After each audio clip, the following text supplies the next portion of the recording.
Welcome, everybody. This is another series of program run by the Brooklyn Public Library.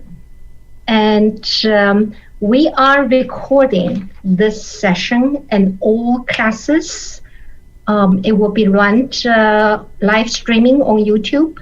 And the recordings will also be showing up on YouTube after the class. So all participants who register and join this program will be recorded. Your image will be seen if you leave your camera on. So if you do not want to be seen, you could turn off your camera. Your voice will be heard if you ask a question, and your name may be visible. We are going to record Henry's screen only. However, when you ask questions, your voice will be recorded. Thank you so much. And here's Henry. Welcome, everybody. I'm very happy to continue our study in ancient brush painting through the Brooklyn Library, and congratulations to Yongle. She's now in charge of Dyker, right? Library, and she's continued to help with this series, and will continue even after this Mid-Autumn Festival session. And I think you will soon get the announcement from Yongle. So today is a special subject matter to celebrate the seasonal holiday in Asian countries. It was originated in China about 3,000 years ago, and was honored by China, Taiwan, Hong Kong, Japan, Korea, Malaysia, or any other places, including US, with the overseas Chinese community. So if you go to an Asian market, you will see mooncakes. The festival is known as, in different names. The Mid-Autumn is the official name, but people always call it a Mooncake Festival, especially the kids, and Full Moon Night Festival, Full Moon Festival, because it's the mid of 8 months in lunar calendar, where the moon is supposed to be the brightest and roundest in the year. It's also has a harvest festival with a family reunion. It's almost like Thanksgiving. Speaking of a mooncake, I got one from a friend, and if you haven't seen it, it's like a fruit cake, a holiday fruit cake, kind of, with nuts, basically. This one is lotus and lotus paste, lotus seed paste, 莲蓉, lotus seed paste and yolk. I'm not going to open this, but it's a Cantonese style. Most of the shape is rounded, but this one has happened to be square. But there's a moon inside. Right? It's made of a salty duck yolk. And we're also going to learn how to do bamboo. I got bamboo in my background. You can see here in the vase, and I also have some on the table here. I just cut it fresh this morning, and I got the inspiration from another class. I'm using botanic elements to make special paper. And if you're interested, you can, for the Thursday class, I will explain that. But for this class, I think it's also helpful to explain why we paint bamboo in ink, in calligraphy. So we also study a little bit about how to arrange the composition with T set. Okay. Let me mute my phone. Sorry.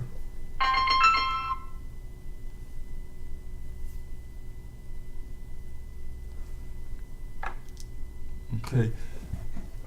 Hopefully they're not going to call in. Just mute it.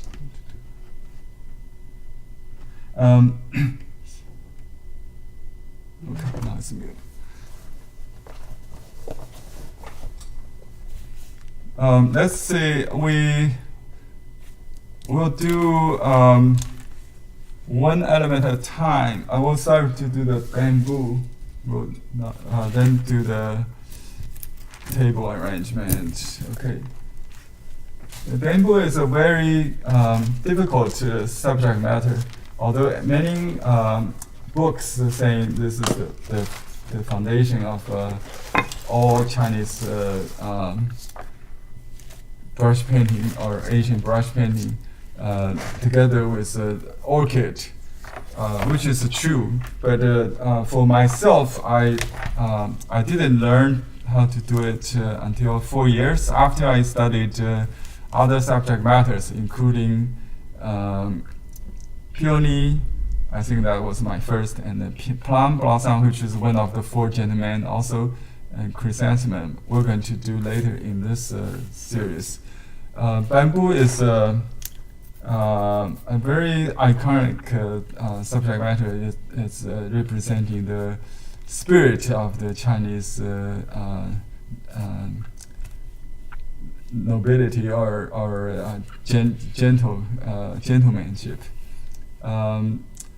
Because I think you probably have learned the humble but straight stamps.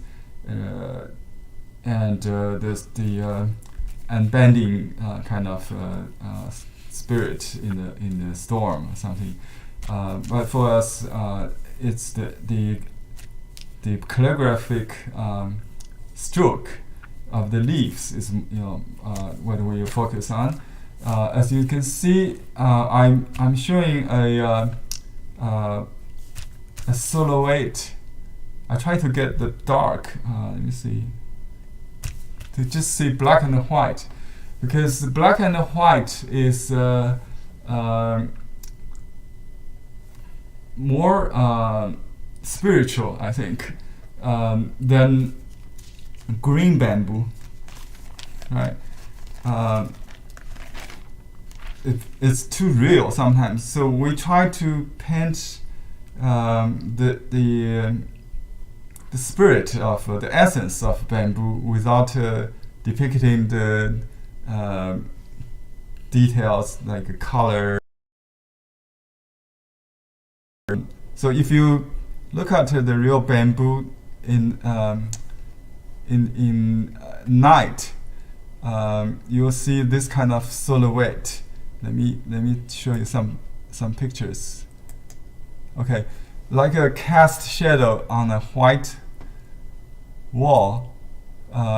It's almost look like ink painting, right? Look at this on a brick wall. In this case, can you see that? Let me enlarge it. Okay, let me enlarge it a little bit. So look at the black and white shadow, on the wall. That's where the inspiration is from for painting bamboo in black. Black actually is a color, right? It composed of 3 primaries: red, blue, and yellow. It could be, more towards blue or more red.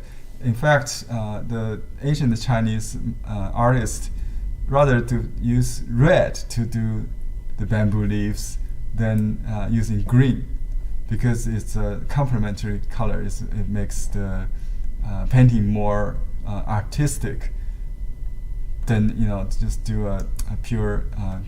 Look at this image. You got real bamboo in the front, but for the artist eyes, the sumi eye or ink painting eye, you I wish you from now on start to look at the shadows. Who said that the Chinese painting does not paint shadows? It's too flat, not pop. Yeah, it is too flat. We try to paint the two-dimensional image, right? Even you create an illusion of depth in watercolor or Western realistic painting, like oil painting, you cannot really capture that kind of image. So even we paint watercolor these days or oil, they ask you to squint, so to see the silhouette, the black and white through the eyelash, to mute all the colors. So that's how you start to do a realistic painting. You should see the noten. In Japanese we call it in Chinese maybe 浓淡,黑白, or black and white. To see it in black and white, the essence of it. Just like an old TV.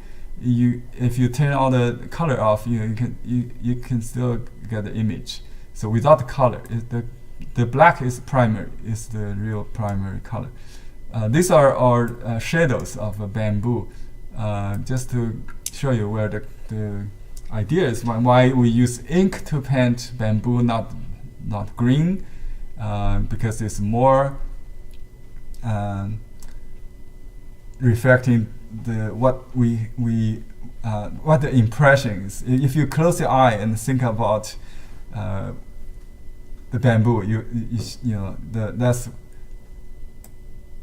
instead of painting what you see, is painting what you feel. That's the idea. And besides, the paper is flat. So in this case, I used the tape to tape it down. Otherwise, I can bring you a 3D one. But this one is a silhouette. It's the same idea. If you can see through the moonlight in the night, you can see the same kind of idea. So the famous artist Zhen Banqiao, who spent all his life studying bamboo, became the best, still the best artist in painting bamboo. If you talk about who's the best artist in Chinese art history or in our Asian art painting bamboo, and Zhen Banqiao in Qing Dynasty is the answer. And he always wander in moonlight to observe this kind of scene. So he said that the bamboo in your eyes is different from the bamboo in your mind. So you see the bamboo, you create a mind image. The mental representation is very important in any art or any even sports or any skill practice. So you need to develop that kind of mental image, and then bamboo in your hand or under your on paper. So that's three different bamboo. The eye view and the mind view, and then the artistic expression on paper. Okay, this is another.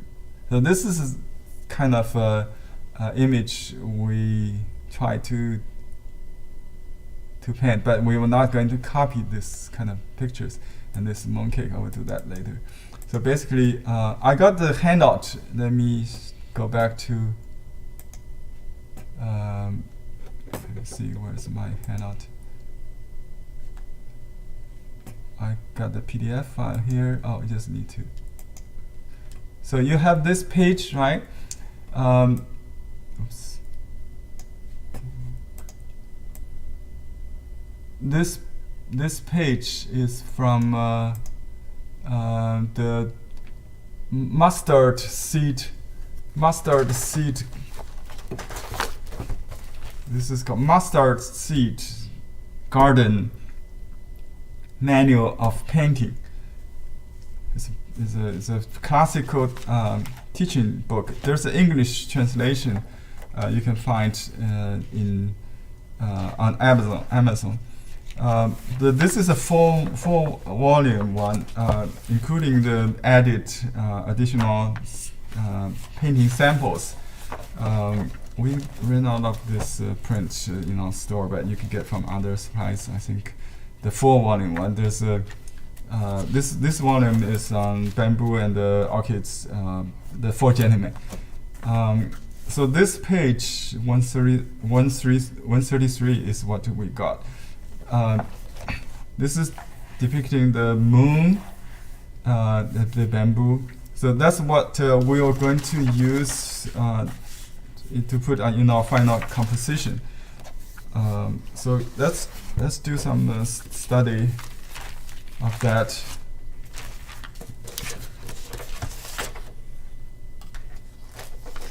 So the paper we're going to use, just any paper is fine to practice the stroke. I use Japanese paper, the cheapest paper. Okay, and I'll use a stiff brush. This is my go-to brush. You can use the basic stiff brush, wolf hair brush. It's a brown one usually. Or you can use a combination one, which comes with a brown stiffer core surrounded by soft hair. So that maybe we can just use this one. So soak the brush in water. Let me show you the other. Oops.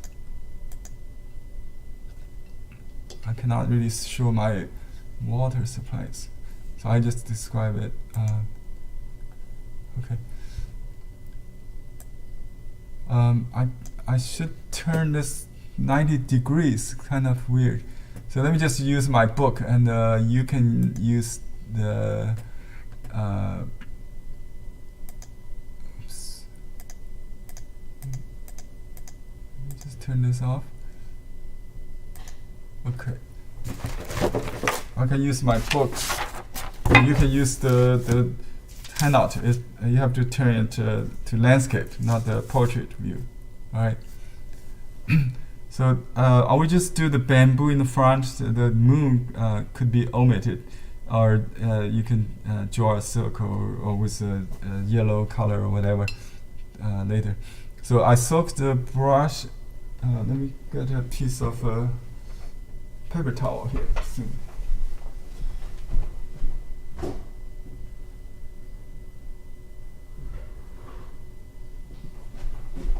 Sorry. Okay, you can adjust the moisture, because if you want the bamboo in pure black, you don't want any water in there, and then load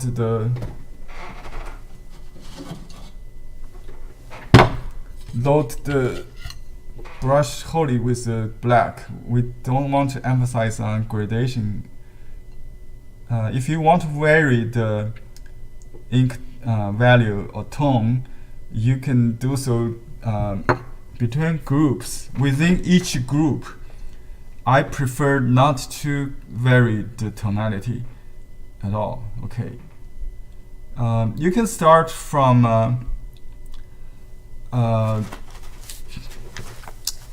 the upper part of a group. Okay, let's say we can do this part first.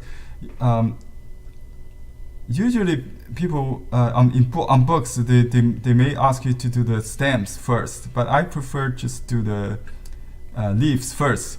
However, you need to have a stem in mind, just like you can draw a mark maybe with your fingertip, just a little bit hint will be enough. So let me show you the Henry? steps. Yeah. I'm sorry. The small screen is showing exactly the same image of the large screen. Yeah, is that it's what just you intended? above view. Is that useful or not? Maybe Okay. I can change that if you want. If it's the same image, I don't think we need a small. Okay. Yeah, this might be better. This is Okay, better. let me turn this off. Okay. Yeah, I think. If we could see your big, yeah. Okay. Let me do we need to keep this one here, or so let me see. Okay, I keep Maybe. yeah. Let me see if I can just. Okay, let me just close that one, because there's a gap there. Let me just move this. Move this camera here. That's good. Thank you. Oh, I think it's because the position of the window is a little. Okay, got it. Now it's full. All right. So I just started this corner. You can do this one actually, a little upper one. The top one first, from top down. Okay, and do the right, and then the second one is a longer one.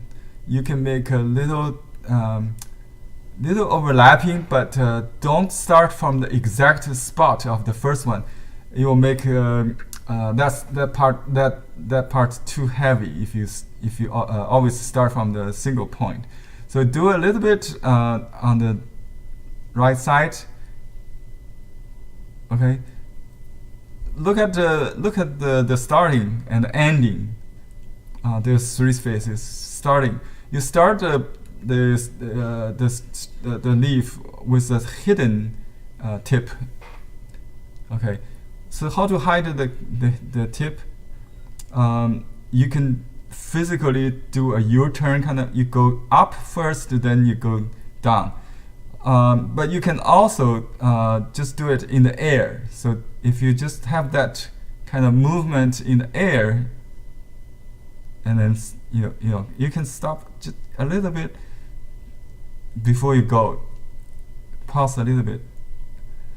They're not in the same length. See, this one could be longer, shorter, and then the fourth one is a thin one representing the side view of bamboo. This one is more like a facing you, and this one is flying, I guess, this is in the teaching book, but in this sample, actually this one goes down. But doesn't matter. I just painted a more standard version of that. But you can vary according to the mood. It could be more peaceful. I put more swing in the wind. But we prefer more peaceful in this case. So we do a steel bamboo mood. It's very calmful, right? You can do it in 2 or 3 or 4 group. That's grouping is more important than individual leaves. The only one which is most important, in a larger group or cluster, is the ending one. The last one, I will save it. It's not that's we call the main stroke, the ending one usually for a group. So let's end it with this one. Well, I try to emphasize on that, and we can do another secondary. So my brush is strokes is a little thinner, but that's okay. It's indicates that kind of dry autumn leaf, which is a little different than summer or other season, spring. Okay, let me do so. It's not going to be exactly the same as the master copy. If you want, you can actually duplicate the sample by outline the stroke with pencil or charcoal, just like a stroke guide when you practice calligraphy, and then you fill in the blank. Not exactly with a brush. So that could be done. I show you how that was. It's a learning process actually. If you cannot do this, you can draw that shape and then try to do it in one stroke. Okay. Here I save a little space for the moon, so we move the branch to this side a little bit. Composition-wise, this should be all the way to here. So I'll do this group. This almost in the middle, so let's just do it. And this is a main leaf right away, so I want to get that done first, and then add some secondary ones. And there's a crossing like that. And don't be afraid. Beginners always afraid to break the frame. In Asian brush painting, we consider their painting outside the frame. So if you break that frame, it leads the viewer into infinity, into the world, the universe outside. So you can start from outside the paper to get that. It's a little. It takes a little courage. Like here, we only have half leaf inside. So I will start. As if I start from like a 1 inch or half inch up there. So I just do the tip. If I actually touched the pad, the felt. You can do that actually. Okay, then think of in your imagination it belongs to the same group. So idea connects with the absence of a stroke, right? That's the idea.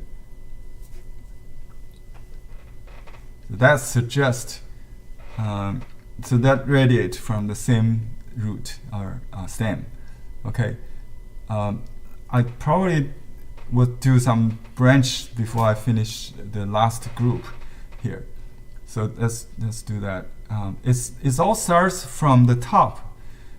Interesting enough, because in the beginning I thought it started from left and then top. Actually, since it belongs to the same tree or plant, you want to keep that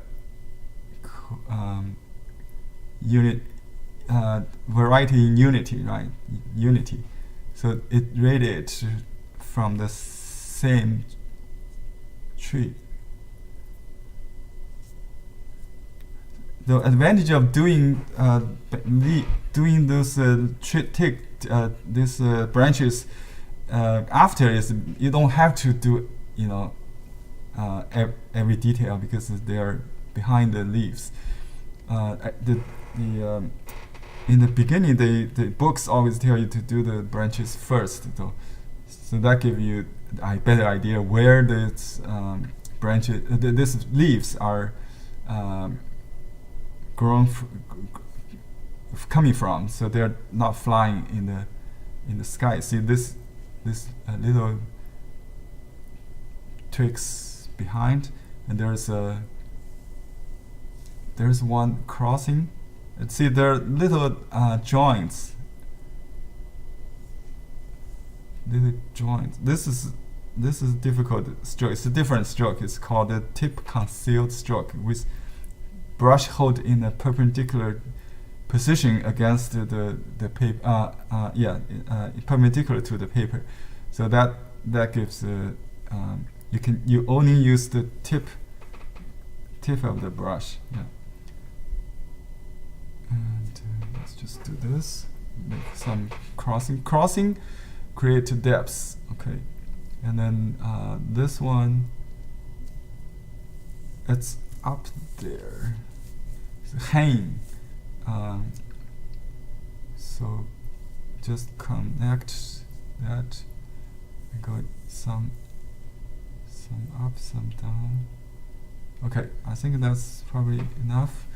I think I'm going to reload the brush with dark. So I really don't worry about variation on gradation or ink, but only concentrate on the shape, the silhouette, or the shadow, right?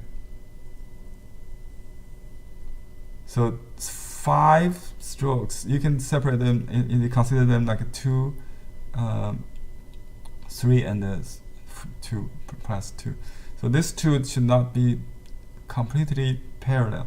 So actually, I see this 3 plus 3. That's easier.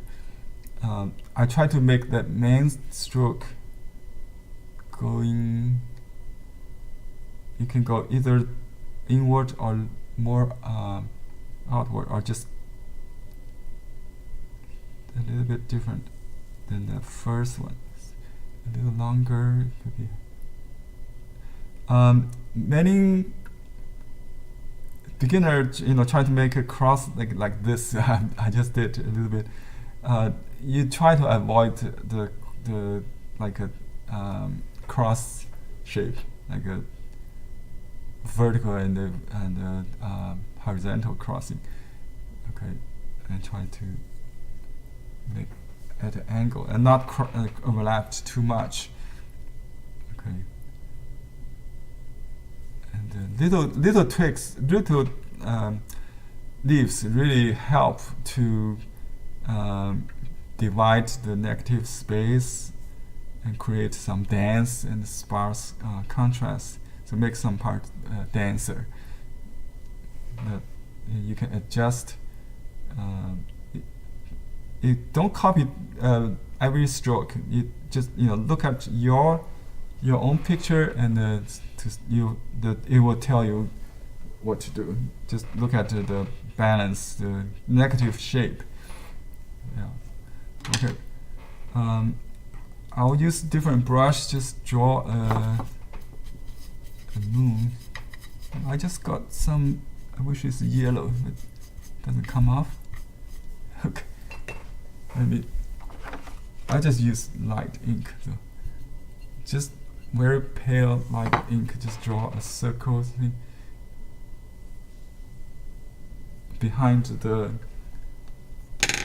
leaf. Okay, and then I don't want to really write the description, but you can write happy mid-autumn, or just write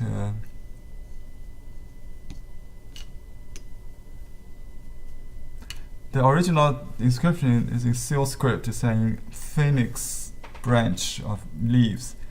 The shape of the bamboo look like phoenix feather, singing in moonlight.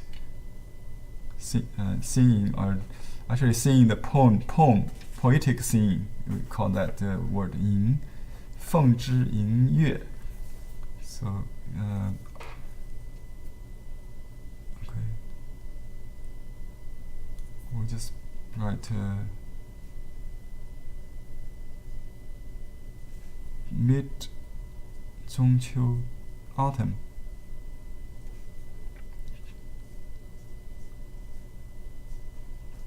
Happy. Okay. And the year of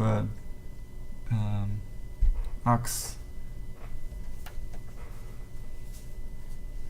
The 2 zodiac code for the year 2021. And I just write my name in signature style. And then we'll put a seal. So calligraphy and seal is part of this kind of painting.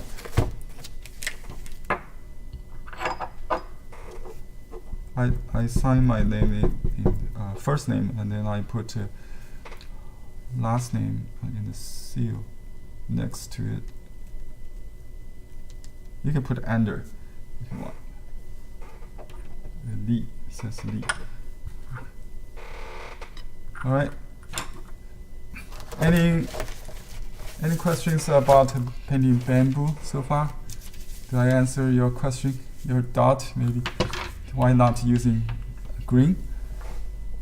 I have I had a commission to do a calendar for a financial institution.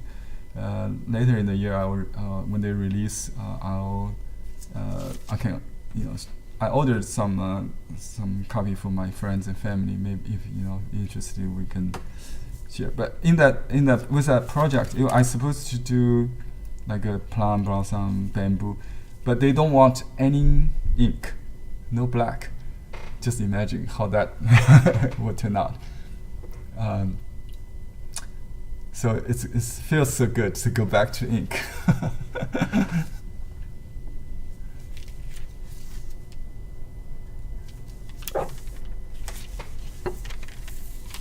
Does the dry stroke fit in bamboo? What's your question? Dry stroke? Yeah, the bamboo leaf can be dry or wet or just the middle. Oh, it must be not too wet because it will bleed, or not too dry. You can use dry brush like a flying white in the branches to to show the power, the bone. But I think it's better, just like you write standard calligraphy, this print style calligraphy. You don't want the stroke to bleed, right? That same kind of. That's why I use the same brush. You can use the same brush for writing the standard calligraphy, and then just pure black ink. So you don't have to worry about water at all. Just forget about the water factor for now. I only dilute the ink in the end with a small brush to do the moon. I created the contrast. Okay. Thank you. Yeah, keep it simple. Keep it when you especially Henry. Yeah. Henry, there's a request. There's a request to see the kind of your calligraphy. Maybe you can zoom in. Oh, this characters. Okay. 中秋快乐. Yeah. Is that what your question is, Lisa? You want to see how Yes, I each want to see character is closer up. Close up. Okay. That's Yeah. Mhm. That's the year, the signature, the 4 characters. Middle, autumn, 快乐 means happy. Le is an interesting character. Incidentally, it's the same for music, but pronounced differently. Yue, we have another pronunciation, is music.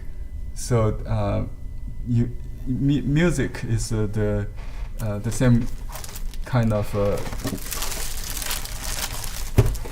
It's a kind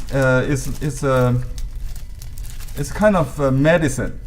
If you later music is a medicine. Why? Because music makes you feel better, right? If you add this radical for herb, and then write this, that's medicine. Herb or medicine. This lower part is also music and happy. So music make you happy, which is a medicine in our life. Also painting, right?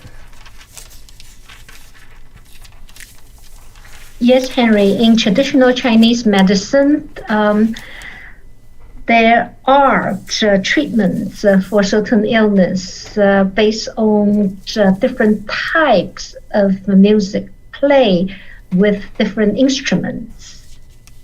So that's just the same idea as what you're mentioning. Music is medicine. Usually, not the heavy metal kind of music, but then we've got drums and like a festival music. The everyday music is like Guqing. I play that. If you're interested, you can watch me playing on YouTube. Okay. Henry, thank you. There is another question from Carmen. Carmen's question is, can you fix something by going over it with a brush? Yes, I think so. Like for example, okay, the first thing is to cover up. Like for example, I think this branch is too straight compared to the original. Let me show you the original. That's it. So how to correct that? You cannot erase it, right?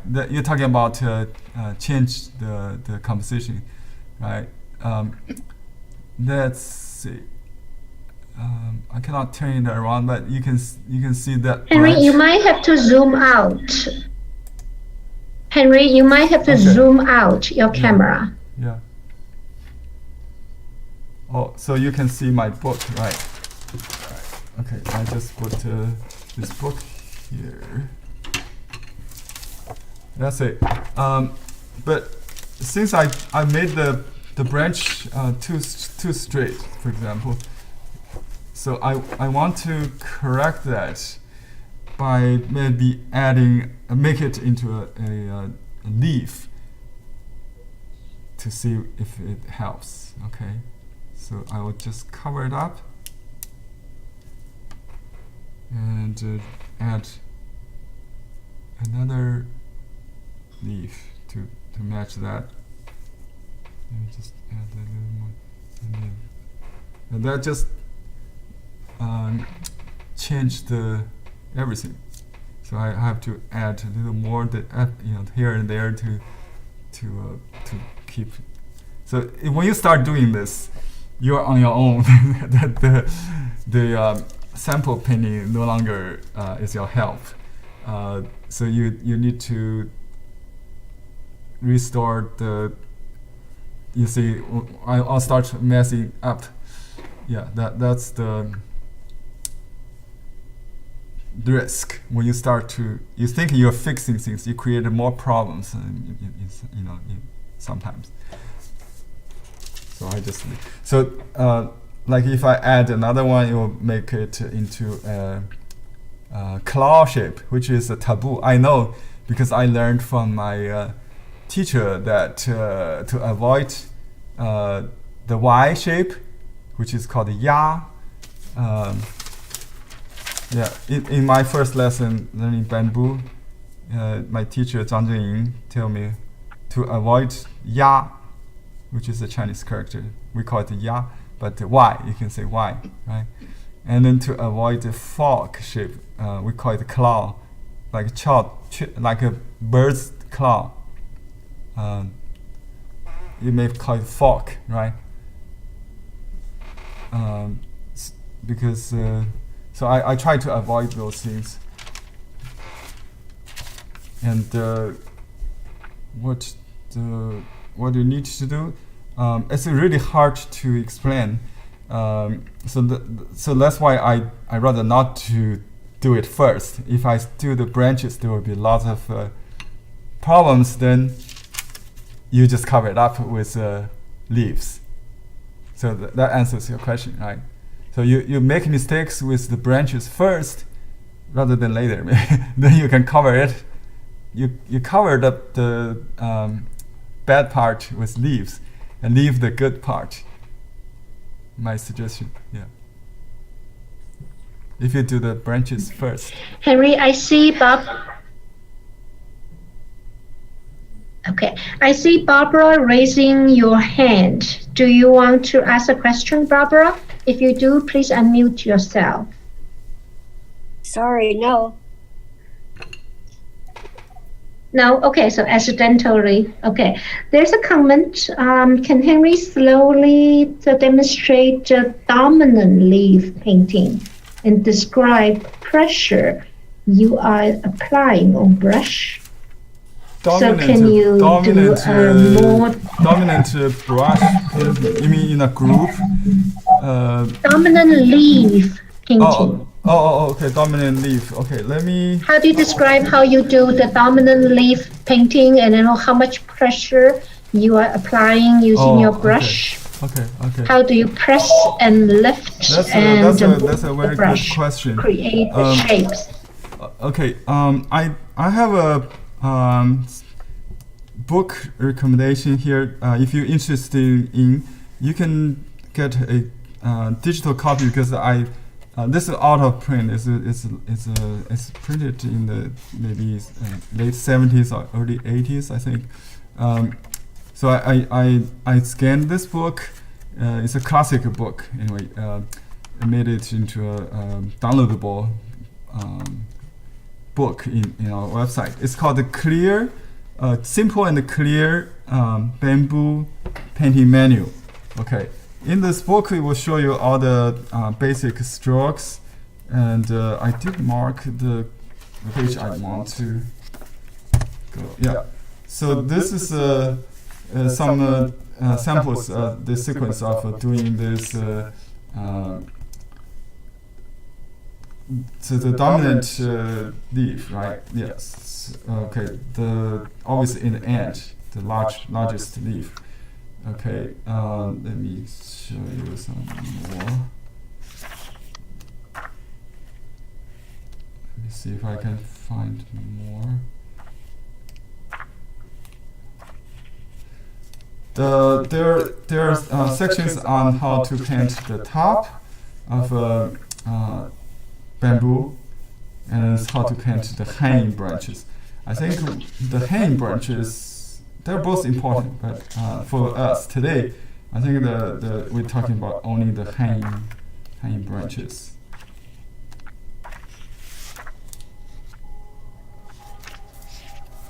Okay, I think many years ago I did one of these painting on YouTube.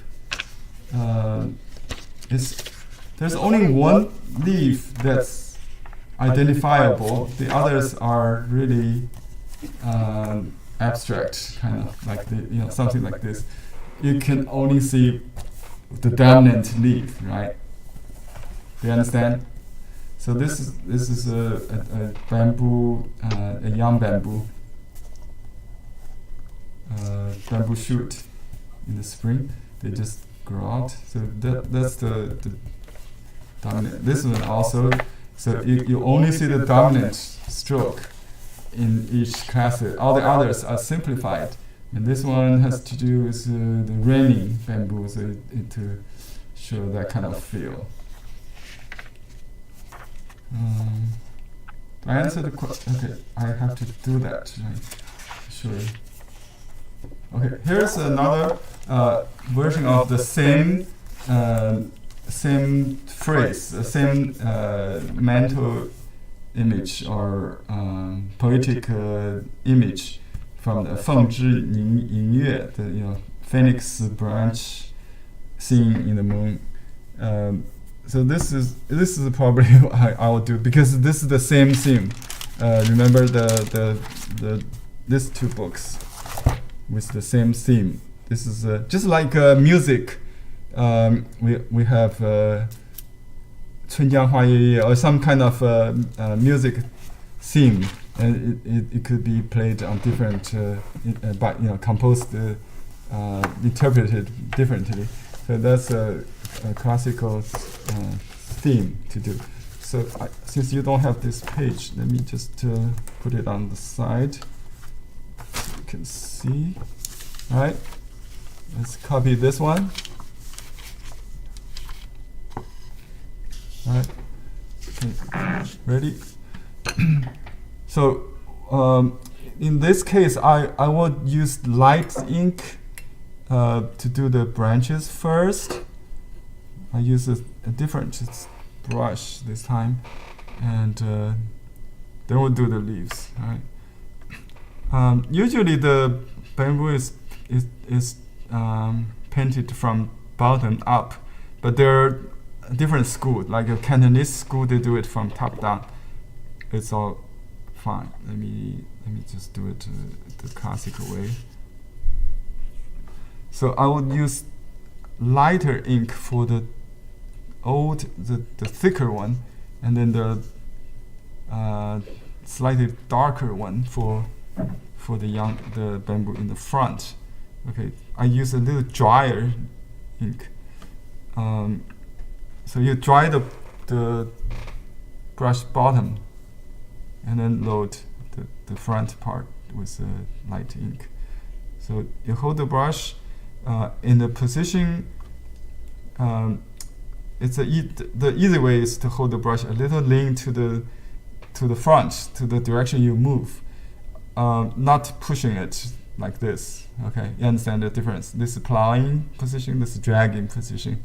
So use the dragging position, or you can just hold it straight. That's the standard way. And then you pause between joints, and then restart it with a pause. You can slightly change the position. The direction. So if you look at the dark and the light, so this joint area is darker because I went slower, right? And you can use a little darker ink to do the branches crossing. I'll just make a hard cross. Just let it bleed. Let's see how that goes. Okay. And you need to vary the joint so they are not on the same level. This little two almost like that, but that's okay. So this one goes. I try to avoid the parallel, but on this, in this sample, they try to build the density, so it's just very close. And it make a sudden turn here to oops. This book is already been scanned, so it doesn't matter. And this could be a branch, or could be the main branch. It should have a little pause there. So I dry the brush further just to control the smearing. I can hold the brush higher just to loosen it up. You can prepare that kind of. So that's basically the branches, I think. So we're going to go back to the leaves, the leaf brush. And you can make a little baby bamboo shoot there.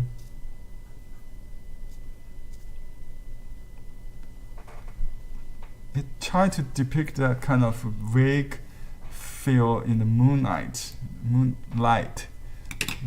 under moonlight, not where everything's not defined so clearly. So we can do the dominant branch first in dark, solid, and then everything else should be smaller, lighter, drier.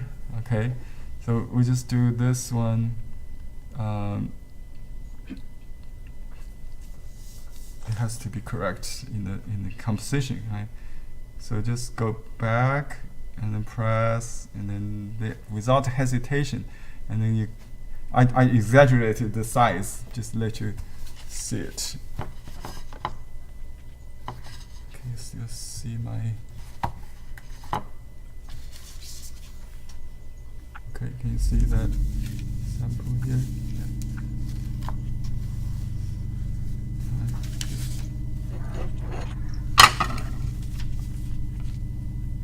Okay, now we just do the secondary. You can cross. You can just use the tip. Very fine. You think about the weather in autumn time. It's dry here, like we got Santa Ana. Everything dry, very dry. So the leaf is withered, kind of. It's just a mood. And try not to paint the wind. It has a little breeze, maybe not too basically it keeps it down. Most leaves, see, all the leaves are down to be calmful, because according to one literary painting, who's a poet, he wrote in his bamboo painting that there's too much storm or turmoil in the world, so I want to keep my thin bamboo leaves peaceful without any wind. That's the kind of thinking, behind this. So you paint bamboo in a peaceful mood. But some said, if you are angry painting bamboo, which doesn't mean that you express your anger, but to calm you down when you paint bamboo, right? So that's as a medicine, as a meditation on paper. And we try to make this part a little denser, so you can add a little twigs. So when I do this, I think mostly the needs of my composition. I try to either tighten or loosen some, just to add. So the little line, hair thin line, does the trick. You don't need to paint the realistic bamboo like we had earlier. So if I go back to that realistic botanic bamboo sample, I probably will do better after I study the brush painting. So you create something in between the cliche and your experiment, also the photograph or realistic, the real bamboo in this case. So it's all in between. If you paint just by copy, it doesn't have the spirit. If you just paint what you see, it doesn't work either. There's no feeling in it. So something in between likeness and unlikeness, resemblance or dissemblance, is what the beauty is. Okay. Do you got the idea of a dominant? Because this area is round. Suppose there's a moon shining through, and you can kind of feel that in your mind. And besides, you write that you say 凤之隐月.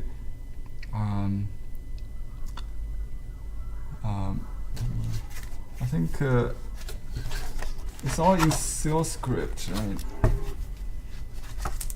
Let me just write, because I'm a seal engraving artist. It doesn't bother me. I just show you how to write this kind of script on the handout. You can copy it.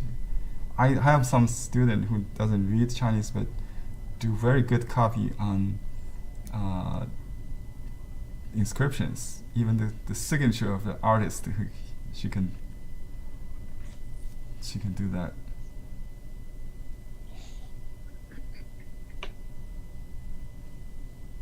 Well, that's a very complicated character for Phoenix. So that actually is larger than the rest of the inscription. This means branch. And we just put on this side.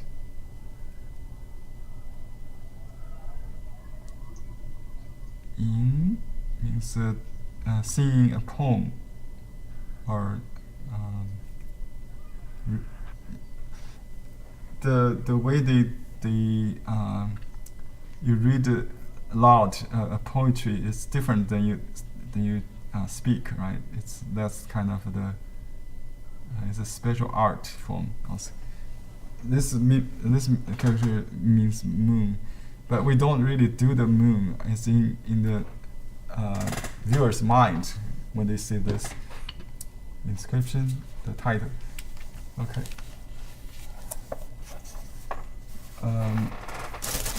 what's the time? Maybe we are out of time for the mooncake. Let me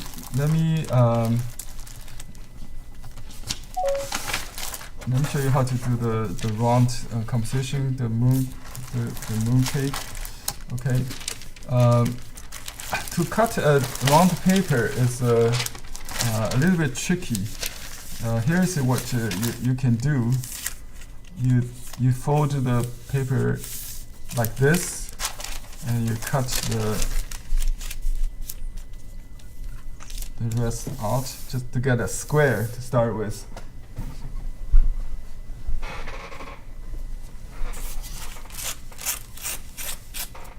Okay, and then you fold it again. Remember where is the center? So you hold that, the center of the paper. Okay, the center of it. You hold that, and then keep folding it, and then fold it again. Keep the shortest edge side out, so you can see it.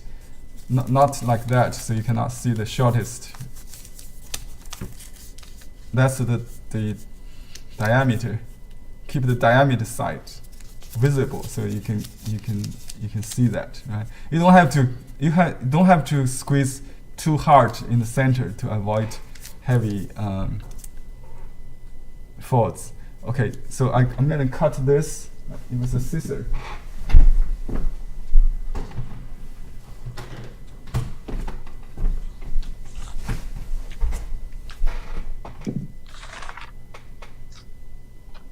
Okay, like this, almost vertical with a little bit curve. Maybe just you don't have to. Just basically, if you fold more, to very small, theoretically, you just need a straight cut, perpendicular to the vertical. Okay, then open it, see what happens.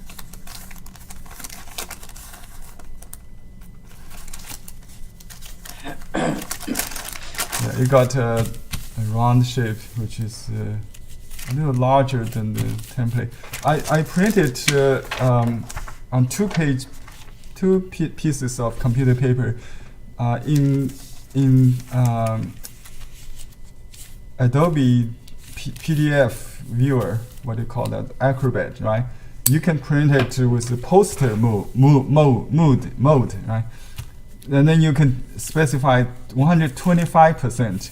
So it will be about 21 centimeter, or I think 8 inch or 7.5 inch diameter. So if you want to make exactly the same copy, you can just cut it shorter.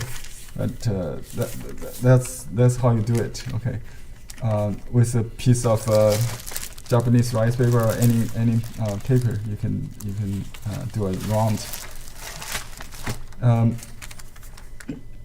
We do have a really pre-cut rice paper. You can see it makes much convenient these days. They sell this kind of rice paper.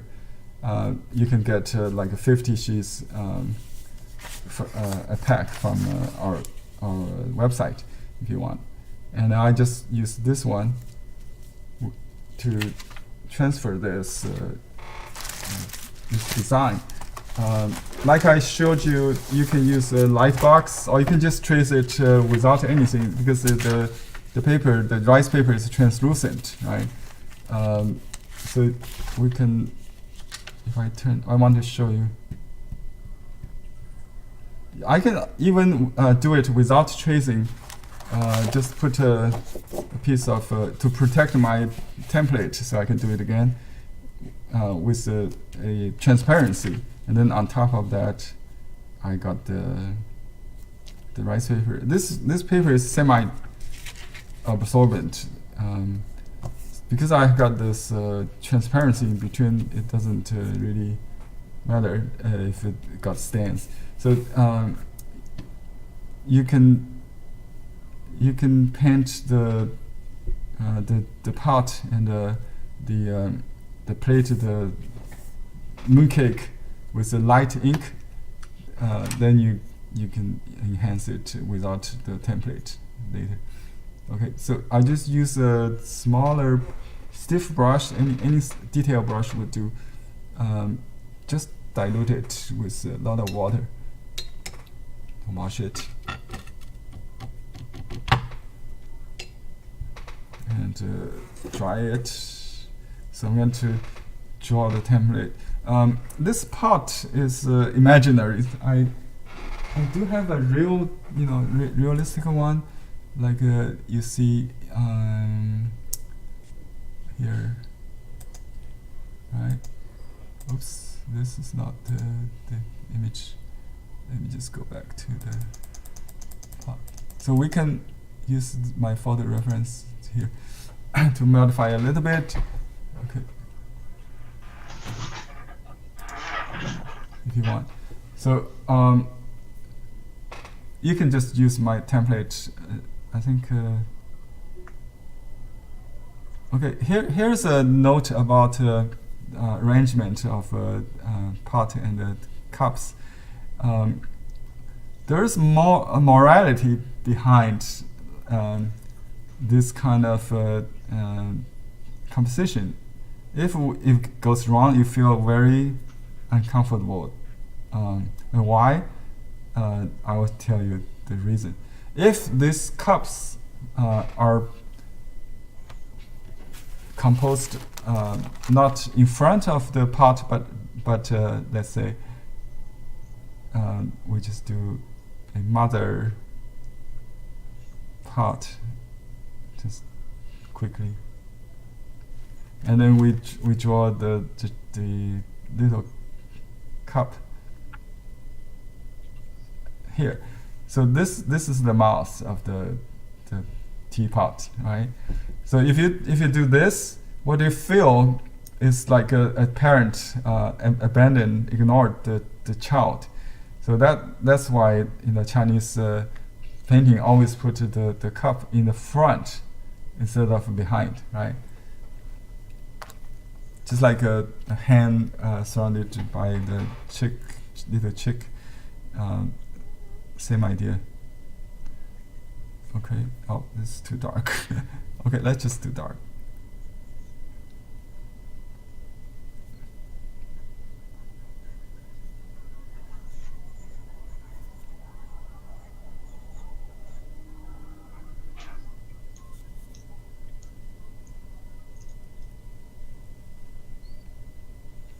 Well, it's mirrors.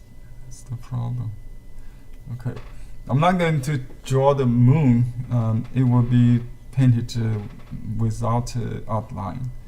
And I'll do this plate. Why the plate has a bottom which is flat? Because in Qi Shi's painting, which we'll learn later through the second series maybe, we explain more. But this is a folk tradition that the bowl or the plate always round with like a container to contain things. Then the bottom is flat, so they are stable, sitting on the table, right? So that's the thinking. But what you do not do the mooncake the same way, because it's inside this plate. You see it from the top view, and then you combine so I do have two pictures to show you. So this is the top view to paint the cake, right? And then you change the view when you do the pot. So in Chinese painting, we change the photo for the eye level according to what you see. So you can put things in the same picture. We can even see the bottom of the plate. Like if I do this view, it doesn't look right? The plate is just falling. So the illusion, the photograph, sometimes just create problems. not you have to correct that according to psychological truths, not what you understand. People understand, because like for example, the other mooncake is the same width. Why? Same size. So you don't have to vary the size of them to paint a smaller and larger according to linear perspective. So we try to minimize that distortion, not a realistic illusion of things in perspective. We try to correct the perspective. It doesn't mean we don't understand.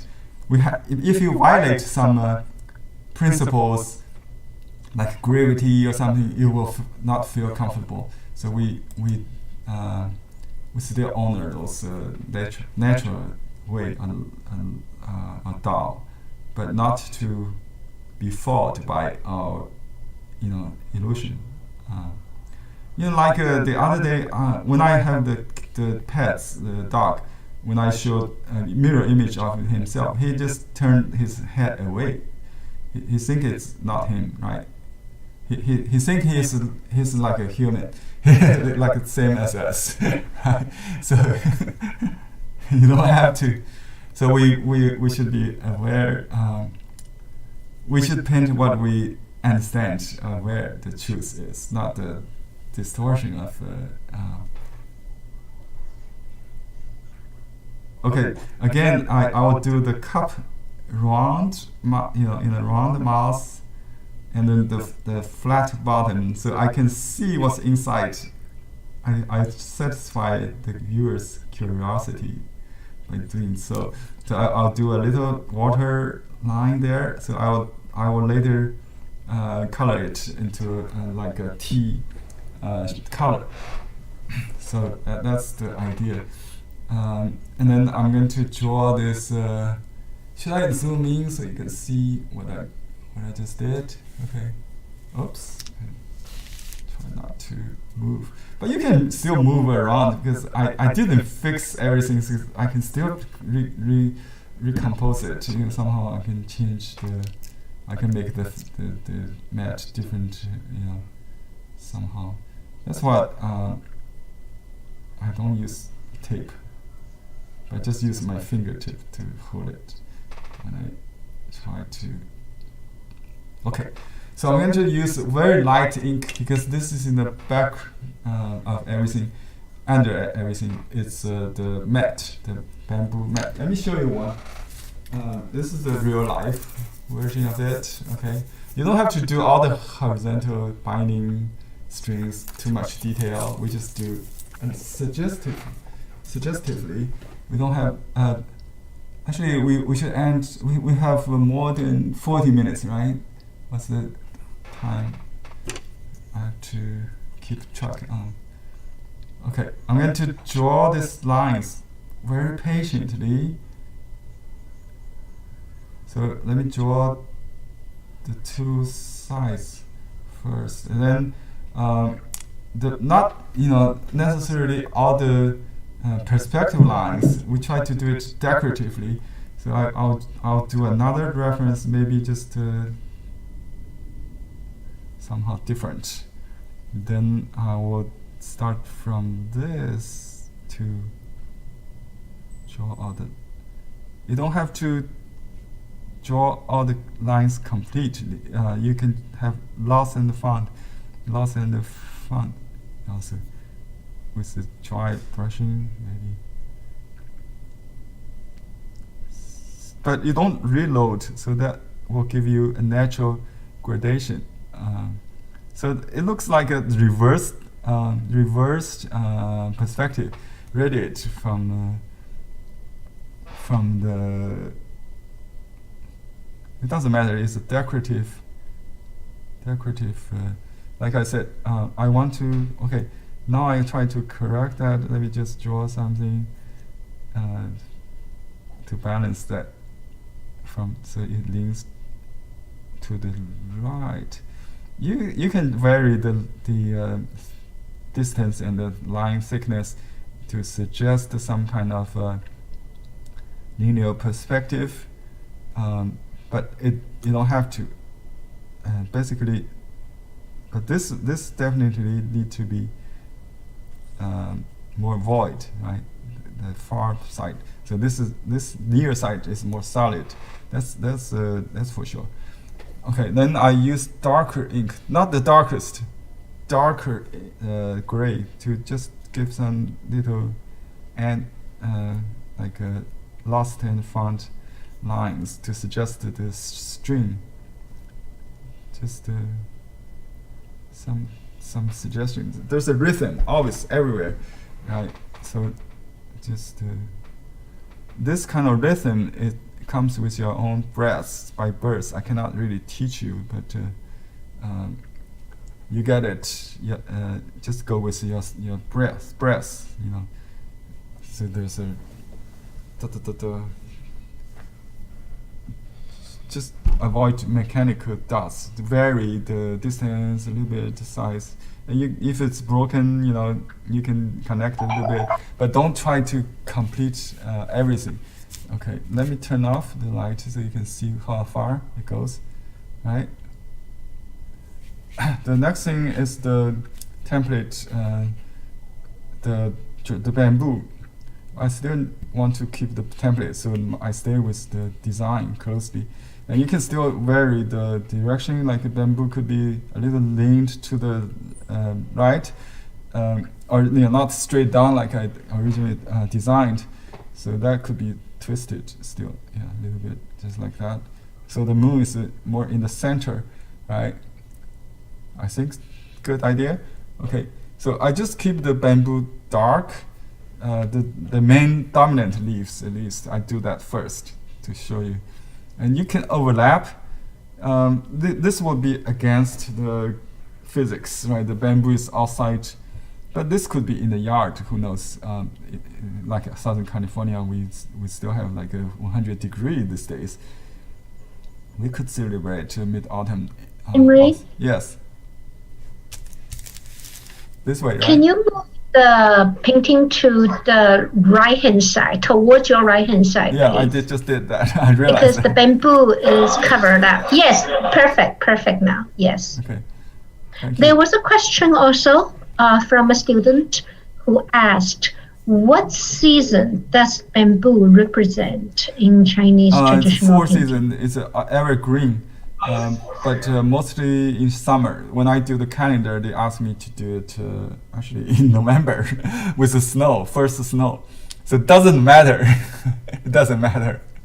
You can see this is autumn, so it depends on the other evergreen, stuff, okay. the other element, weather and other. I did the green bamboo in August. I mean, for November. I argued that, but they still wanted green. So you don't have to worry about that. But for now, it's the autumn bamboo, so I try to keep it in a kind of thin. My feeling for autumn leaf is thin and dry, right? So not too much water, maybe not blurry, just clean and sharp. Okay, let me do this group. I was thinking that to overlap with the plate a little bit, to break that round shape a little bit, just a little bit. So the bamboo is as if it's inside, it's part of the party member, the party guest, host. Oh, who's the host? This guy, right? Okay. Let's just do the dominant leaf and the group, Actually, if you follow the classical teaching book, it will tell you from, always go like you write a character. So you go from the left to the middle, to the right, to the side, and then the top, small leaves. Okay, just write one stroke. That's it. Okay, I tend to do the leaves first today, but you could do the branches if you feel more comfortable to know where. Since we got the template behind, we just trace that. Okay, so I do the good, the 3-stroke, or you can do the JIT, the 4-stroke or 5-stroke group. You can find those in the grouping in the classic teaching book. And remember to break the frame, so it's not a cut bamboo like the one I got on the paper, but actually it's yeah. And to make it, oops, don't drop my pen. Okay, I'm going to light a little bit the brush, using light to draw the stems, because the stem could be very risky. So I want to give room for changes, like you mentioned. If I need, just use the tip of the. You can still add a few light leaves, just like behind, but don't add too much. It's like a profile silhouette, so keep it simple. If you add too much, probably this is a bad example. You'll feel like more like a 3D. More it creates more complexity than simple shadow. It should feel like a cast shadows. That's good. Okay, just a little bit variation is okay. It just shows people that I satisfy your eye a little bit, but not too much to the extent to distract my simplicity. Yeah. Okay, now I'm going to do some color. First of all, let's do the Mooncake pattern. You can simplify it into just a simple geographic lines. This is like a lotus. Usually I see some, let me just show you. I got some patterns. They sell on Amazon. This kind of see some other people did this as a reference. You can look at some. There are two kind of regional styles of mooncake. One is just plain with a red stamp. That's where I had when I was a child. It's a Suzhou style, Shanghai style. The other in the front is the Cantonese style. It's a more Western, kind of like a fruit cakes style. And this one you can see the yolk in the middle. We don't do that. Oh, by the way, this is how Qi Baishi compose, plan his painting and teach his student how to do. So he will ask his student to draw a outlined composition like this out of his original. This is his original. And this one he saved as a commercial artist. He produced 40,000 paintings in the market. The high success rate, I think, partially is because he's duplicating his painting, not by printing, but with templates like this. So he will save his best design, sold painting. He doesn't have a photo like a camera. He just make a copy, and he will write notes on color, ink use, that kind of thing on the site.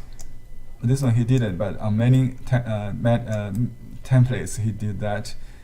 He will ask his student to do that. They just make notes without color and without any tonality change. You just use outline to record this, and then in the end he will paint with tonality, with a little color, yellow. This is osmanthus. It's another symbol of moon and moon festival, the autumn season. It's very sweet little flower used in dessert, in Chinese dessert. Yeah. Okay, this is a Qibaishi. I think this is a fake Qibaishi, but in his style. The mooncake with a teapot. This is a imitation of Qibaishi in his style. Okay, this is a mooncake, westernized. It says mooncake, understand? And this one is the inside. We got the same thing like this. The salty duck egg yolk plus lotus seed paste. Yummy, huh? Okay, these are some common patterns. I'm going to do the top one, top right one. It's easy. So just draw a square first with light ink, very light ink. You can draw some like broken lines. Don't have to be complete. Just lost in the font, some lines, and you draw 4 of them. It looks like the hole, the square hole in a coin, in the ancient Chinese coin, like that. And then you just draw a little bit like an L on the corners, and then the bars don't have to be complete. Just 3 or 4, on each direction. Okay, that's so you just some bars. You don't have to be complete. So that gives you impression. And then I will wash with color. So the line is very suggestive. Just the corners and then bars, and just a little touch. If you want to see. Okay, good enough to see, right? All right, now after it dries, okay, in the middle there's something. Let me just, it's like a cloud. I don't know how to do that. Maybe too much. So we just draw. Let's just leave it. Use color. Yeah. You can put a check mark, like the punch sign, but I think it's too much. Just leave it. The moon will be painted directly, so I'm going to use a soft brush, a clean brush. Let's start washing. You can use a smaller one, but I got only this puny brush. Okay, soft brush, soak it. Let me get some color here. What color do we need? Brown, yellow, yummy colors. Right? And you can have some red and yellow to get brown. That's rouge and yellow, I think.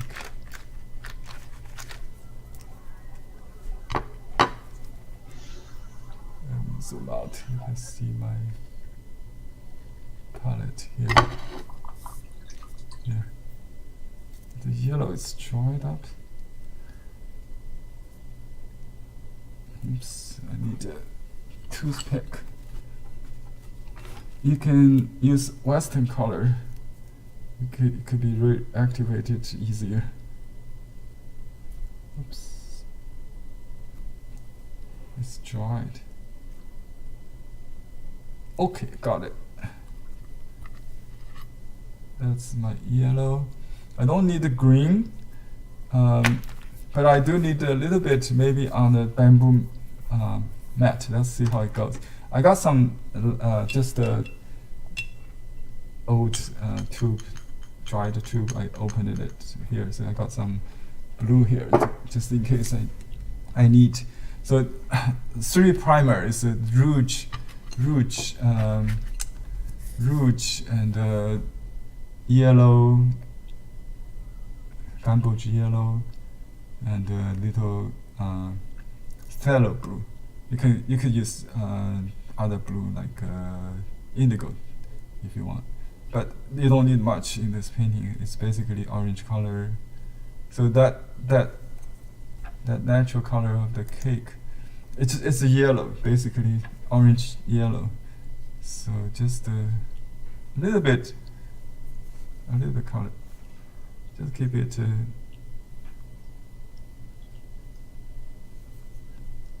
Yellow, basically. I want to the top is a little like a burnt sienna, kind of. So we just make it simple. So just do the yellow, and I just use the yellow for the moon. Where's the moon? Okay, here. The moon is not like a sun with radiation. Beam, you just do it in a, because it's reflecting the sun. It's like that. Just a clean line would be fine. Don't have to be too round. That's why I don't use any tool. Just do that. Okay. Then I use the mix of a yellow and a rouge a little bit to simulate that kind of burnt what I call this pastry color to make it mouthful. We just do the center with that, and then some lines. It's supposed to do the shadow part, but don't worry, I really don't know how to do that. Just leave some white, you can blend it a little bit with water just to soften a little bit. But still, you want to keep it complete in the shape, rounded shape. So I maybe consolidate the edge. The edge has a little pattern sometimes, little way, like a petal. Chrysanthemum is the idea. The chrysanthemum petal, the side has this chrysanthemum pattern. It's a seasonal also. We'll do this chrysanthemum flower later with the crabs, right? And the third lesson in the third lesson of this series. So I just you can do a little shadow, but I think we just need it to the Chinese way. We don't do the cast shadow because it's elusive. We consider that dirt sometimes. If you do that in the people's face in the portrait painting, they think it's dust, not a shadow. So they don't want any. Okay, I'm going to color this teapot. I have this teapot here. You can actually look at it. It has a nice chrysanthemum, right? So I'm going to do this, just a little circle swirl like that. So I just use the blue for that purpose. I was thinking to get blue for some. So we got red, yellow, blue here going. And just draw a little like a snail or something, and then just draw some petals like a chrysanthemum. You don't have to do it's folly. I think just suggestively. Okay, there's some petals in the front. There's a little. It goes like circles. It's like this. Really from the center.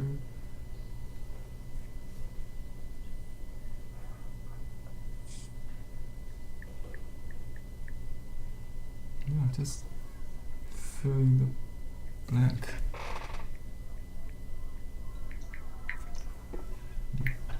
Top has some glue too.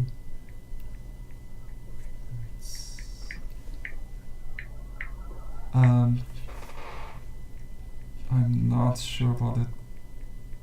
I will do some on the handle as well. Okay, so that's my part. Add a little more to the corner here. What color for this? Of course, it should be the same color, right? Just a little blue, and then we'll make some green tea or chrysanthemum tea. That's my favorite when I go to dim sum place. I always, because I don't like any caffeine in the tea to make me sleepless in the night, unless this morning is fine. Anyway, I'll use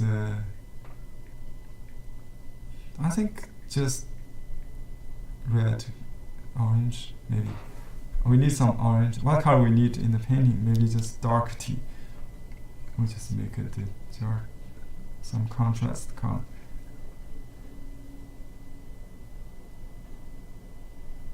Not, could be coffee color. Some dark tea. In the night, yeah, dark tea. Okay. Oolong tea. Yeah. Somebody knows that. Don't worry about shadows. Okay. Finally, I'll do the matte with a little green and yellow, maybe like the bamboo. Well, you can mix all three to get a gray, brown color, like the old matte, not too fresh. Okay, it's just avoid the cup, right? You don't want to go through that. Be careful with that. And then it's free to draw like that. You can have a little more color saturated here, maybe here. Don't worry about the shadows. Just keep it light. The color should be supportive, not to compete with the ink. The ink is the host, the color is the guest. Just it's very light. Okay. Maybe we can add a little blue decoration to the. I think it's too much. Maybe just add a little gray to the bottom.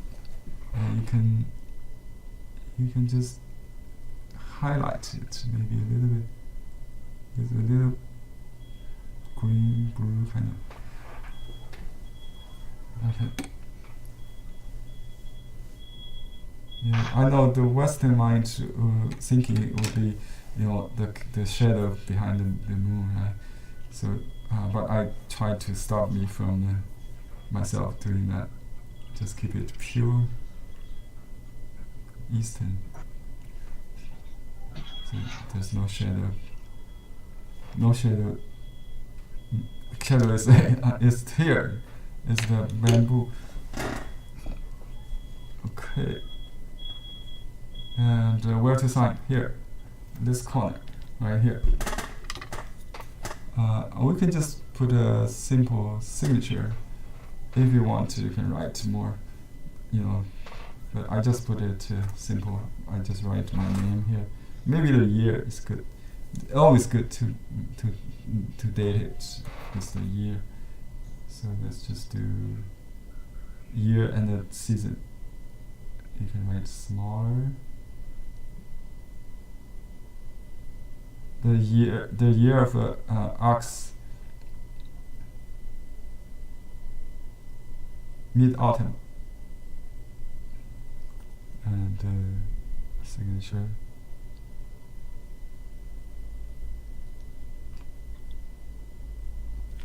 Okay, and I use my small seal. I think I have a smaller one. Let me just find it.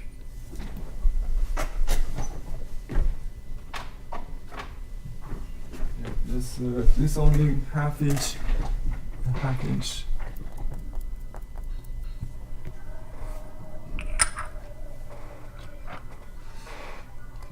make sure the orientation is correct. And just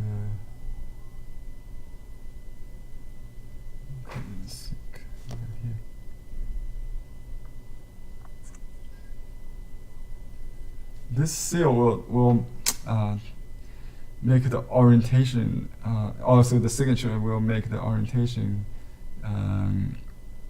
Will set the orientation, because before you sign it, it could be seen this way. It could be seen this way, right? But after that, there's a gravity. There's a orientation. You have to frame this way. I think Victoria has mounted this on a piece of colored background. Let me show you. You can see. Can you see that above my head? Let me just go this way, right? On the screen, in fact, you can see that it's mounted on a piece of a colored mulberry paper. So that's what we can do to finish. You can just mount it on a, like wet mount it on a dry, on a square piece of paper, and then ask the framing shop to mat it. If you do framing, you don't have to do that. I got someone. Can you take care of the bell? Some noise here at the door.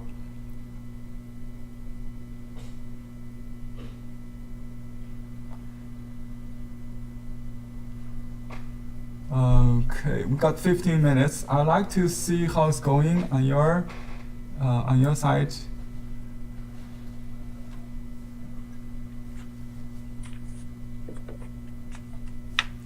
Let me remove the template and show you the effect with the backlit.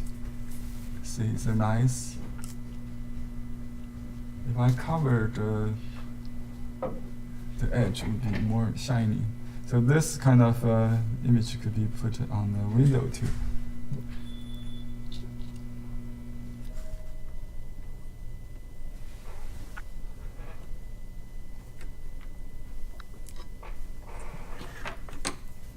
So Yongle, you have paintings on your office window, right? Someday we can show them how it looks like.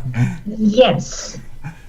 Yes, that's. I hope to replace that later with better paintings. Sure, you should always have your fresh painting there. Yeah. So you don't need to mount it. You just use 2 pieces of tape, maybe just hang it like that. Yeah. So people can see from both sides. Right. Yeah, it's nice. If you show it on in a glass door or window, you don't have to frame it. Yeah. Yes. Okay, I think that's all for today's demo. Next time we'll learn a more difficult figure painting of a legendary lady called Chang'e. Maybe we can send the story by email so they can learn the background. If you search on internet, there are many kids doing that in schools. It's fun, a fine, legendary story. Yeah. Okay. Let me see if anything in the chat room. We can open. You can unmute yourselves now. Actually. If you want to. Yes, everyone should be able to unmute themselves. Yeah, let's change to speaker view. Maybe we can see their. You can maybe lift my pin. How do I unpin myself? Yes, so I just remove you from spotlighting. Okay. Oh, good. So yeah. do you want participants to show their work? Yeah, let me next see if there are any questions or some for feedback. Some bamboo painting. If you have any, it's a difficult. Any questions? You could raise your hand or type in the chat. Yeah. Let me. While I wait, I will do another glaze, kind of like a light color, just to unify all the whole cake, so it doesn't look like unfinished. So I will use light yellow to unify it. So I did the dark first in this case. I just want to fill in the blanks a little more, so you feel the cake is more complete, I think.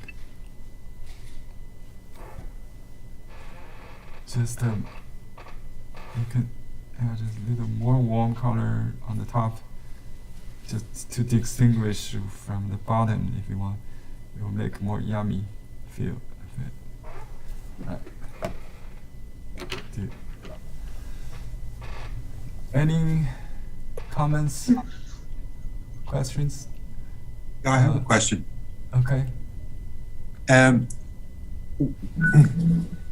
Do you know when in Chinese painting history, the idea of using 2 dimensions, and I'm referring to the way that you circle the plate, and then under the plate, you put a straight area, which is on a side view instead of a top this view. Is when did this come into Chinese history? Good. Yeah, look at the Qi Baishi's painting.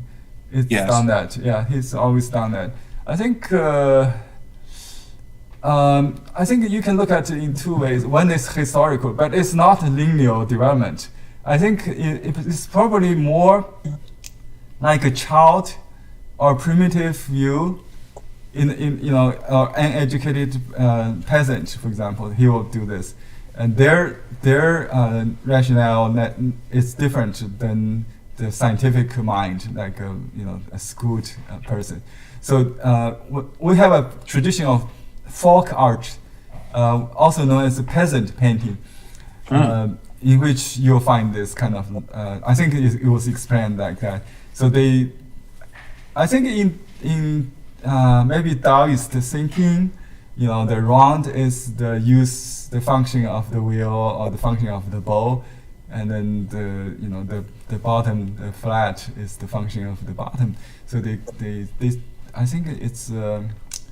Complementary. I didn't really study this, but I think it keep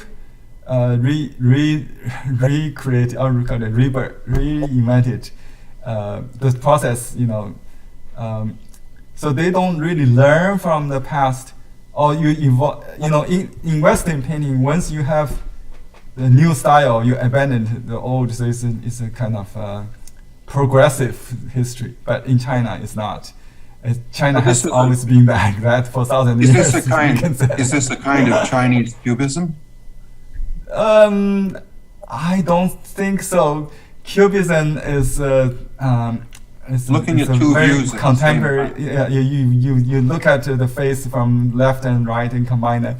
It's a very sophisticated way of abstract art.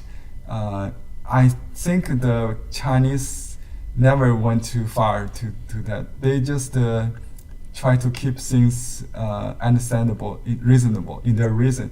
So it's in between realism and abstraction, which is we call the expression, not expression, 写意, the idea writing. So it's a symbol.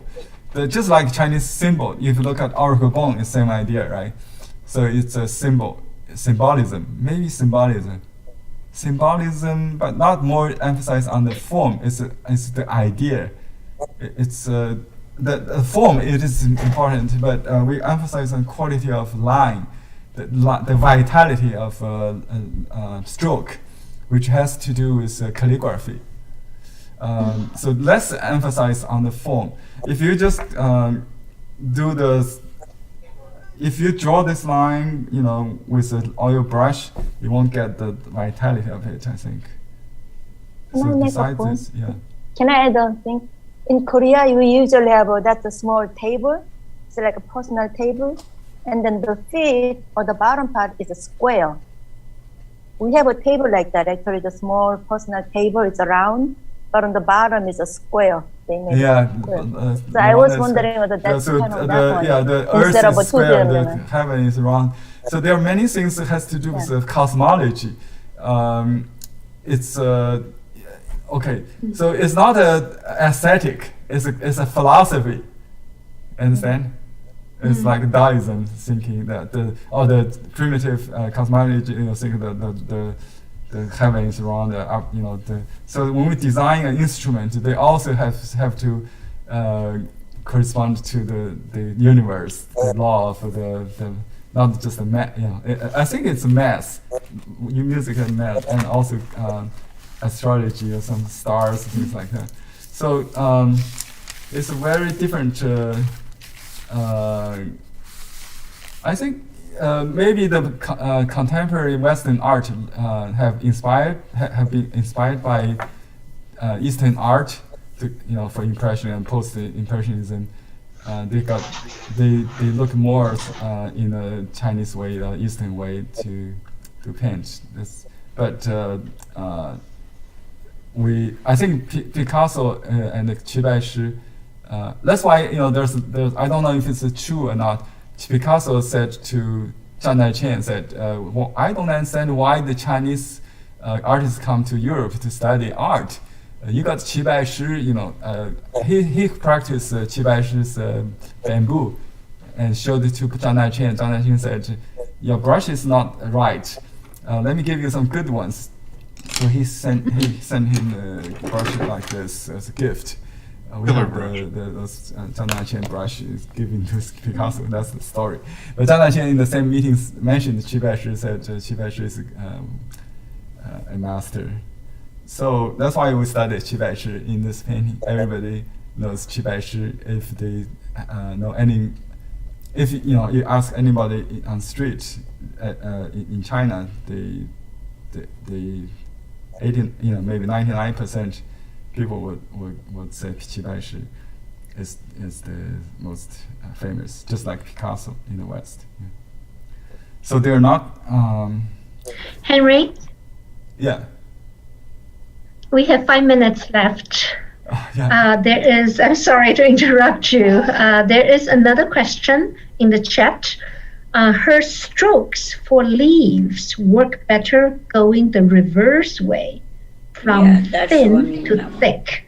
She's asking if there's any idea of retraining hand stroke. Retraining. Okay, you can go.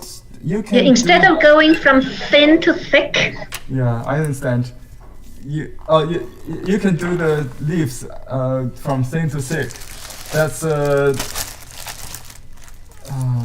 me see how that will work. So occasionally, maybe people would do that. So you're talking about doing the leaves like this, right? Like that. I don't think that will. You can show us how it works, but I doubt. I see some people do it like side strokes, like that. Like Jin Nong or Xu Gu, he's use dry brush Xu Gu also. But I don't. Maybe you can develop a style like that. But for me, this creates something like a round. Like carrots or something. If it doesn't feel flat, I don't know if you can make it. But if you feel comfortable, if the end result is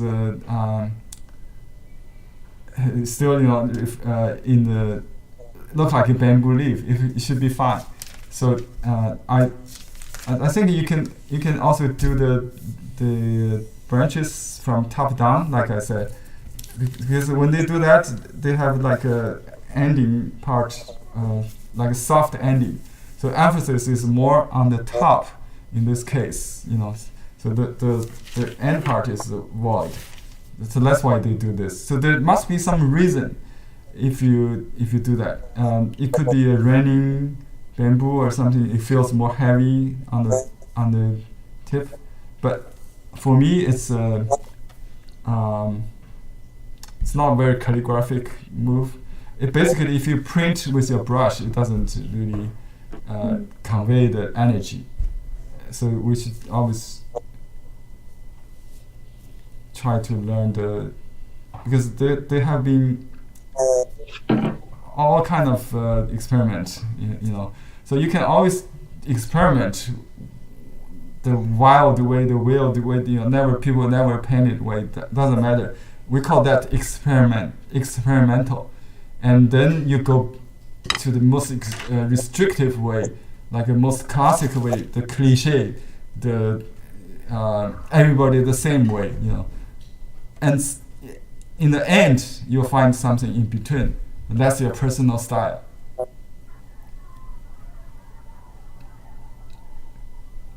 So Henry, thank you. It's almost time. We have 1 minute, but if you could stay 1 or 2 more minutes longer, maybe we could have everyone show their work, covering their face, and then we could take a look screen by screen. I'm going to remove Henry's spotlight, and anyone who would like to show your work, just put your painting in front of your face. Turn on your lens. Thank you.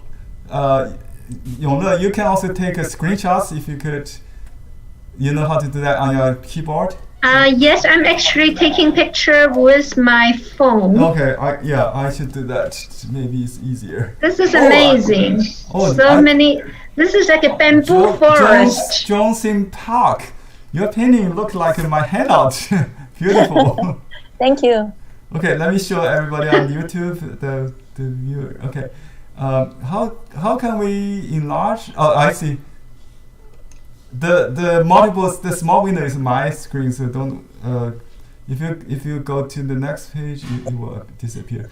So you might see a small window on the upper left, which is my screen. I'm showing everybody's. Okay, you can take pictures now if you want. Yeah, let me do that too. Oh, okay. So I will still zoom into Henry's screen, right? Do the gallery view. Everybody turn to gallery view. You will see everybody on the same screen as we do. So I'm going to. Okay, now we are looking at Henry's screen. Okay, sorry. I think I messed up something. Okay. Let me refresh. I think I need to refresh. It's a little bit fuzzy. I know. Not in focus. I have to do something different. I don't know what's wrong. So that when you change to the my screen disappeared. I don't know why. Let me see. Okay, a little technical problem I have. So previously I could, but now I can't. Let me see if I can bring that back. Automatic or window. Okay, it's still. Let me just change the. Actually, on my computer is messed up also. I don't know why. Let me see. Oh, actually, that's me. I fixed it. Okay, I can make it larger now. Okay, here we go. Everybody on YouTube can see your painting now. Hold it again up against your face, in front of your face, so we can see your painting. Page 1. Are you done? After I'll turn to page 2. Page 2, good. Okay, actually we only have 2 pages. The third page doesn't have any videos showing. Yeah, you have to turn your camera up. Okay, very good. I think everybody doing very amazing work with the first assignment. I know you don't have time to follow me to finish the second one, but you can do it at home, and then maybe we can put together after the class. Okay, very nice, very nice. Okay, I see some second pieces now. Very good. Let me hold the second one if you have, and then let me take a picture of those. Okay, hold up the Mooncake one if you have. Okay. Some people have. Very good. No, I didn't do. You didn't do it. I just took a picture. The second screen have some more. Okay. Yes. Yeah. Maybe you can send a clear picture to Yongle, then we can upload somewhere. Right, Yongle? Okay. Thank you. Yeah. Maybe we create. Thank you so much. Thank you for hosting them. Thank you, and see you next week. Yes, Thank you. Thank you. Thanks, Bye. Jimmy. Yes, same Is it at time the next same week. time? Same time? Okay, thank you. Yes, same time next week with the same Zoom ID number. And the recordings of today's program that's posted to YouTube, the link will be sent to you shortly when I have that available. All right, thank you. Thank you very much.